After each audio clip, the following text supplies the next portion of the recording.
उपराष्ट्रपति पद के लिए होने वाले चुनाव से पहले विपक्षी दलों के इंडिया गठबंधन के उम्मीदवार बी सुदर्शन रेड्डी ने झारखंड के मुख्यमंत्री हेमंत सोरेन की गिरफ्तारी पर सवाल उठाते हुए बड़ा बयान दिया है, जिस पर अब भाजपा ने पलटवार करते हुए जवाब भी दिया है।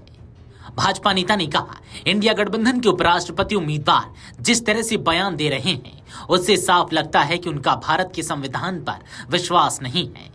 तो ऐसे में आइए हम सबसे पहले आपको बताते हैं आखिर बी सुदर्शन रेड्डी ने हेमंत सोरेन की गिरफ्तारी को लेकर अपने बयान में ऐसा क्या कुछ कहा था जिसको लेकर भाजपा अब उन पर हमलावर हो गई है। दरअसल भारत के उपराष्ट्रपति पद का चुनाव 9 सितंबर को होना है। इस चुनाव को लेकर उम्मीदवार सांसदों से समर्थन जुटाने में सक्रिय हैं। इसी क्रम में इंडिया गठबंधन के उम्मीदवार बी सुदर्शन रेड्डी बीते शनिवार को रांची पहुंचे और मुख्यमंत्री हेमंत सोरेन से मुलाकात कर समर्थन की अपील की। वहीं मुख्यमंत्री आवास में आयोजित प्रेस कॉन्फ्रेंस में सुदर्शन रेड्डी ने कहा, यह चुनाव सिर्फ हार जीत तक सीमित नहीं है बल्कि लोकतंत्र बचाने की लड़ाई है। मुझे पूरा विश्वास है कि सांसद अपनी अंतरात्मा की आवाज सुनकर इंडिया गठबंधन के पक्ष में मतदान करेंगे। प्रेस कॉन्फ्रेंस में रेड्डी हाथ में संविधान लेकर पहुंची। उन्होंने कहा कि आज देश की स्थिति किसी से छिपी नहीं है। उन्होंने बताया कि वे व्यक्तिगत रूप से सांसदों को फोन कर और पत्र लिखकर समर्थन मांग चुके हैं। यदि सांसद मुझे योग्य समझेंगे तो निश्चित रूप से समर्थन देंगे। रेड्डी ने कहा कि मुख्यमंत्री हेमंत सोरेन पर झूठे आरोप लगाए गए और उन्हें अनावश्यक रूप से परेशान किया गया। उनकी प्रतिष्ठा को आघात पहुंचाया गया। यह लोकतंत्र पर गंभीर सवाल खड़ा करता है। रेड्डी ने मतदाता सूची शुद्धिकरण प्रक्रिया और चुनाव आयोग की पारदर्शिता पर भी सवाल उठाए थे। उन्होंने कहा था कि चुनाव आयोग को निष्पक्ष भूमिका निभानी चाहिए। बहुमत का मतलब यह नहीं कि जनता पर जबरन कानून थोपे जाएं। यह संविधान के लिए खतरा है।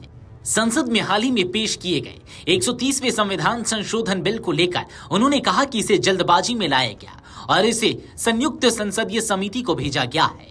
जब रिपोर्ट आएगी तब इस पर गंभीर चर्चा होगी। वहीं प्रेस कॉन्फ्रेंस से पहले मुख्यमंत्री हेमंत सोरेन ने कहा कि उपराष्ट्रपति का चुनाव देश के लिए बेहद महत्वपूर्ण है। सत्ता पक्ष और विपक्ष दोनों अपनी अपनी रणनीति बना रहे हैं। इंडिया गठबंधन की ओर से हमारे प्रत्याशी बी सुदर्शन रेड्डी हैं। हम सब मिलकर रणनीति बना रहे हैं कि उन्हें विजय कैसे दिलाई जाए।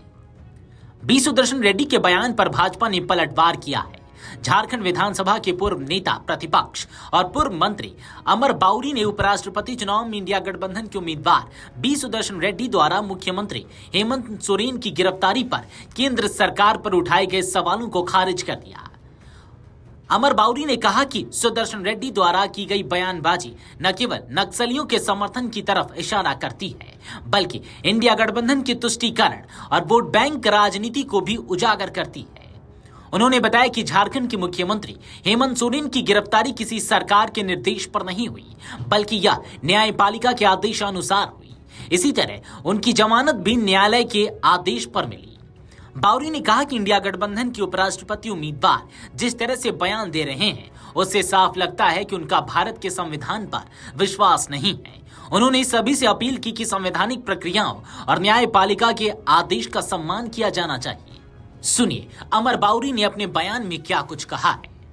नक्सली विचारधारा के परम समर्थक भारत के पूर्व न्यायाधीश और अभी उपराष्ट्रपति पद के लिए इंडिया अलायंस के उम्मीदवार श्रीमान रेड्डी जी आज झारखंड पधारे हैं।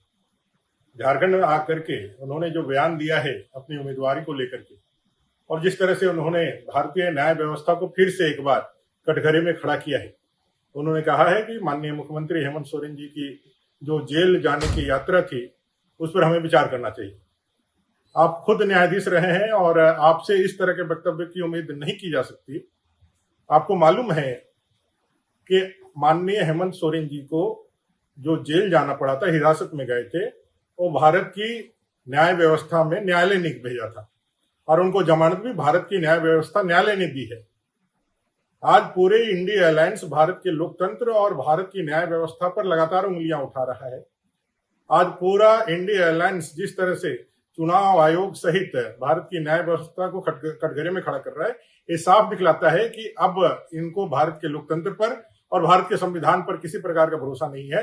ये सिर्फ और सिर्फ अपना स्वार्थ देखते हैं और अपने को अपने किसी पद पर बैठने के लिए किसी भी हद तक जाने के लोग ऐसे भी बयान देकर के भारत की संप्रभुता अखंडता खतरे में पड़े, उनको कोई गुरेज नहीं है।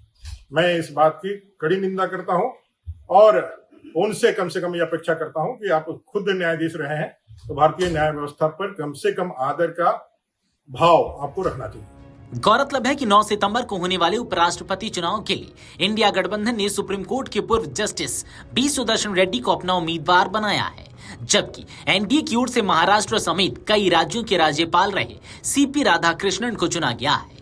सत्ता पक्ष और विपक्ष दोनों अपनी अपनी रणनीति बना रहे हैं। Video desk amarujala.com।